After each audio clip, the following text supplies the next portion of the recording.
The rain starts just past dusk, soft at first, like the sky's whisper. It washes over the red clay roads winding through Hamilton County, Texas, turning them slick and heavy.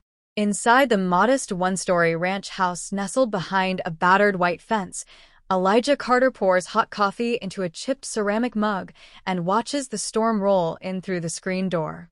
He likes the quiet. Needs it.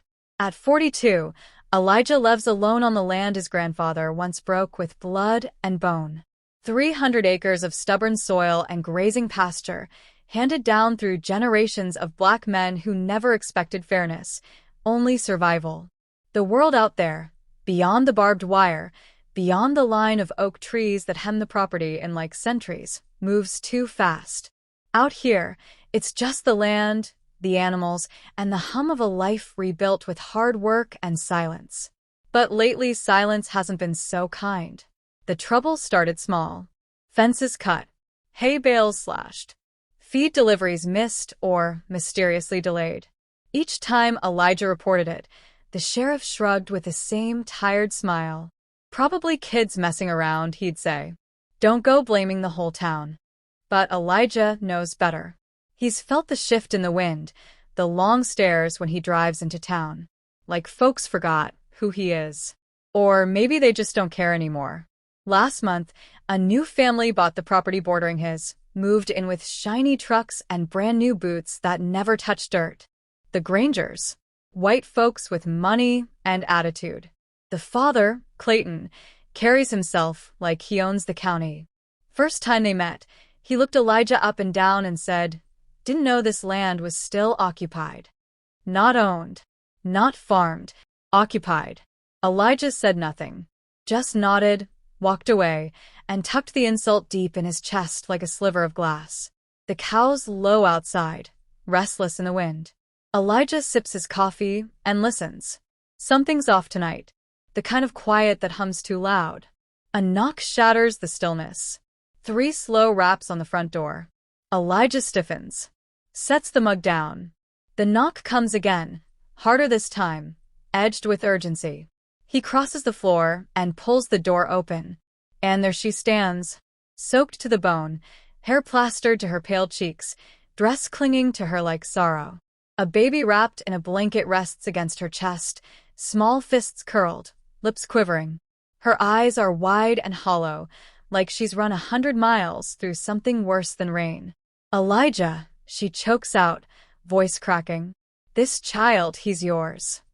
Lightning splits the sky behind her. The baby lets out a whimper. Elijah doesn't move, doesn't speak, just stares, heart thudding slow and deep, like hooves over wet ground. He knows her. Anna Granger, Clayton's widow. But she's not supposed to be here. And nothing about this moment feels small. Elijah lets her in because the baby's lips are turning blue. The fire's already dying low in the hearth, but he stokes it fast, lays out towels, grabs a clean quilt from the back room. Anna doesn't say much, just sits stiff on the edge of his old leather couch, arms wrapped around the child like she's afraid he'll be ripped away. She doesn't even ask if she can stay. "I didn't know where else to go," she whispers finally. I couldn't do it anymore." Elijah crouches across from her, eyes flicking to the baby, then back to her face. There are bruises on her collarbone, purple blooming under skin too fair to hide it. One eye is swollen at the corner. But it's her silence that's louder than any scream. "You said he's mine," he says slow. "You sure?" Anna nods, but her lip trembles. Outside, thunder rolls. Inside, something else is building. She won't tell him everything. Not yet, but Elijah doesn't need a full confession to smell danger. Not with the Grangers. He's seen the way Clayton watches him from across the fields, hands always hovering near his belt buckle, like something holstered there gave him the right to stare down a black man on his own land. Entitlement didn't drip off Clayton Granger, it poured. After they moved in, Clayton made it clear that boundaries, fences, laws, decency, were just suggestions. One night, Elijah found their prize bull on his property, mangled. Another morning, tire tracks carved deep into his south pasture. And that same smirk, every time Elijah brought it up in town, like it was all just one big misunderstanding. And now this. Anna. Her soaked dress. The child. That name she never should have spoken in the dark. He watches her tuck the baby tighter under her chin, fingers trembling. You said you couldn't do it anymore, Elijah says. Do what? She doesn't answer, just stares at the fire, eyes gone glassy. Then, Headlights. both of them freeze. The wind howls against the walls, but it's not the wind that sends a chill down Elijah's spine. It's instinct. The truck outside rumbles low. Too familiar. Too late at night. A door slams. Elijah steps to the window, barely parts the curtain. A black pickup. Mud-spattered. Chrome grille. Granger's. He turns back to Anna. Did he follow you? I don't know, she says. I tried to lose him. Elijah moves fast, grabbing his coat and checking the old hunting rifle in the closet. Not to fire. Just to show. Folks like Clayton don't understand boundaries unless they're made of steel and fear. As he steps onto the porch, the rain slows, but the tension thickens like fog. A figure stands just beyond the headlights, broad-shouldered and sure of himself. Elijah, a voice calls, too casual, too smooth. You got something that belongs to me? That's the moment Elijah knows. This isn't over. It's just beginning. Elijah steps off the porch slowly, rifle slung loose in his grip, but visible. Not pointed, never pointed. That's how they twist things. He learned that long ago. Clayton stands with one boot in the mud, arms crossed over his flannel chest like he owns the earth beneath him. His lip curls when he sees Elijah, like the sight of a black man holding a weapon on his own property is somehow offensive. I don't want trouble, Elijah says, voice even. Clayton chuckles. That right? Then maybe you shouldn't be harboring my wife. She came here on her own. She's confused. Emotional. Women get like that. Elijah grits his teeth. She's bruised up and holding a baby. You gonna explain that? Clayton's face hardens. Watch yourself, Carter. You start throwing accusations around, you might find your fences cut again. Or worse. There it is, threat wrapped in a smile. But Elijah's done playing nice. She says the child's mine. Clayton's smirk falters, just for a second. Then he laughs, sharp and cruel. That's cute. Trying to stake a claim now? You know how ridiculous that sounds. You want a paternity test? Elijah asks. Clayton spits into the dirt. Don't need one. That baby's white. Babies come out all kinds of ways, Elijah says. Especially when they're scared. That shuts him up. For a moment. You think anyone in town's gonna take your word over mine? Clayton steps closer, drops his voice low. You're a black man in a county that still flies Confederate flags during the fair. I'm a Granger. My father bankrolls the sheriff's re-election campaign. You want to guess how this ends? Elijah doesn't answer. Just stares him down until Clayton finally huffs and stomps back to his truck. But the engine doesn't start. He's not leaving. Inside, Anna hasn't moved. She sits curled on the couch, rocking the baby gently, murmuring soft words Elijah can't hear. Her face is pale, haunted. But her grip on that child, their child, is iron. That night, Elijah doesn't sleep. The next morning, the whispers begin. By noon, Sheriff Donnelly shows up, all belly and badge, trying too hard to sound concerned. We got a report of a woman and a child being held here against their will, he says. By who? Elijah asks, though he already knows. Now, don't get defensive. Just doing my job. Mind if I come in? Yes. I mind. Donnelly's mouth twitches. Elijah meets him with paperwork, an affidavit Anna wrote out that morning, shaky but clear. Her signature, her words. That she came here freely. That she's afraid to go back. It buys him time, but not peace. The next day, Animal Control shows up, anonymous tip about neglected livestock. Then Child Protective Services. Then a zoning inspector with a clipboard and a forced smile. Elijah knows harassment when he sees it. You need help, his cousin Tasha tells him over the phone. That man's dangerous, Eli. Let me get some folks involved. Tasha works with a legal aid group down in Austin. Civil rights, domestic violence, custody disputes. She's seen these games before. By week's end, she's on the ranch with a lawyer and a social worker. They document everything. The bruises, the threats, the truck outside that still drives by slow, twice a night, lights off. Anna, for the first time, begins to open up. He always blamed me, she says. Said I was too curious. Called it a mistake. Said the baby would be better off if he never knew the truth. And just like that, the Real story begins to unfold. But the more truth Elijah uncovers, the more dangerous Clayton becomes. Because men like him don't just feel entitled to control. They feel immune. The town meeting hall is packed tighter than a Sunday revival. Elijah hadn't planned on coming, but Tasha insisted. You can't let him control the narrative. He's already spreading lies. Clayton Granger called for the meeting himself. Claimed it was about community safety and property rights. But everyone knows what it's really about. Anna. The baby. And Elijah. The chairs creak as people settle in, eyes flicking between the two men on opposite sides of the room. White folks mostly. Some old farmers who still call Elijah boy behind closed doors. Some younger families who smile tight, but say little. Sheriff Donnelly leans against the wall, arms crossed, trying to look neutral. He isn't. Clayton steps to the front like he's stepping onto a stage. He wears his best flannel, sleeves rolled to show strong forearms, voice soaked in fake concern. I just want to speak the truth, he begins, pacing slow. There's been a lot of confusion lately. A lot of misplaced emotions. And accusations. His gaze slides to Elijah. The woman who was once my wife is currently being held, by a man who is not her family, who has no claim to her or that child. Murmurs ripple through the room. Clayton's voice tightens. I'm not here to shame anyone, but we can't ignore certain biological facts. That baby is not his. He's using my ex-wife's emotional state to manipulate a situation. And folks, I don't care how things look from the outside, but that child, my child, deserves to be raised by family. Not some man looking for a payday. There it is. The crowd tenses. Some nod. Some shift uncomfortably. Clayton thinks he's won. Elijah rises slowly.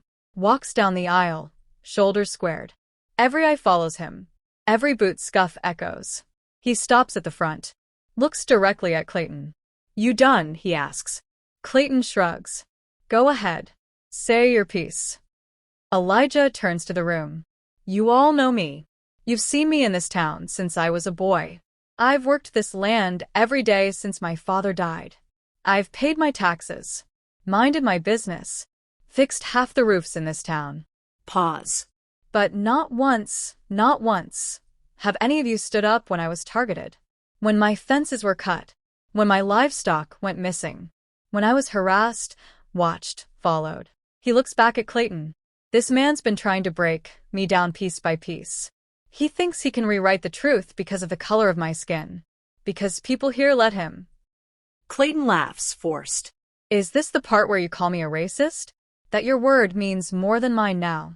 No, Elijah says, voice calm. This is the part where I show you what you didn't know. He reaches into his coat and pulls out a flash drive. Tasha, he says, handing it off. She plugs it into the projector. The screen flares to life. Security footage. From the night Anna arrived. Clayton's truck, circling the property. His silhouette stepping out, peering through windows. Another clip, him slashing Elijah's tires the following morning. Then audio, voicemails from Clayton, raging, threatening, demanding she bring the baby back. This man claims he wanted to protect his family, Elijah says. But he didn't protect anyone. He used fear, power, lies, silence.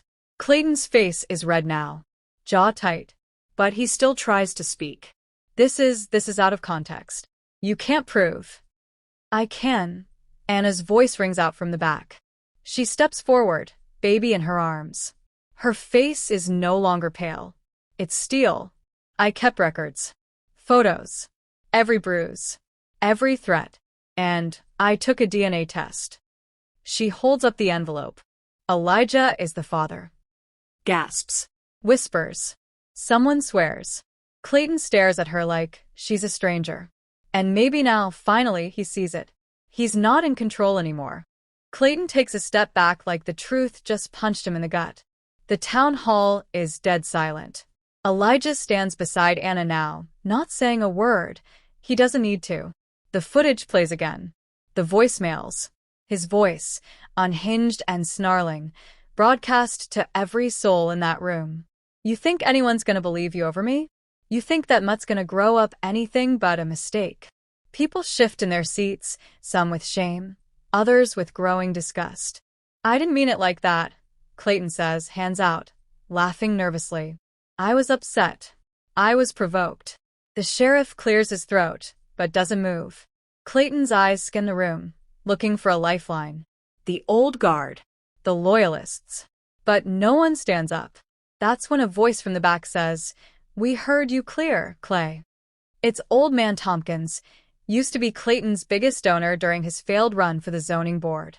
Now, even he won't meet his eyes. Clayton tries again. This isn't court. This is slander. None of this means anything legally. He can't prove that baby's his just because she says so. Tasha steps forward now, holding a folder. Calm. Precise. We anticipated that, she says. So we expedited the DNA test through a certified lab. The results were delivered to the sheriff's office this morning. All eyes turn to Donnelly, who swallows hard. Elijah's the father, Donnelly mutters. Paperwork's in the cruiser. Clayton flinches like someone slapped him. You had no right. You had no claim, Tasha snaps. You tried to manipulate a vulnerable woman and hide the truth about a child that was never yours. And let's talk about why, Elijah says quietly, stepping forward.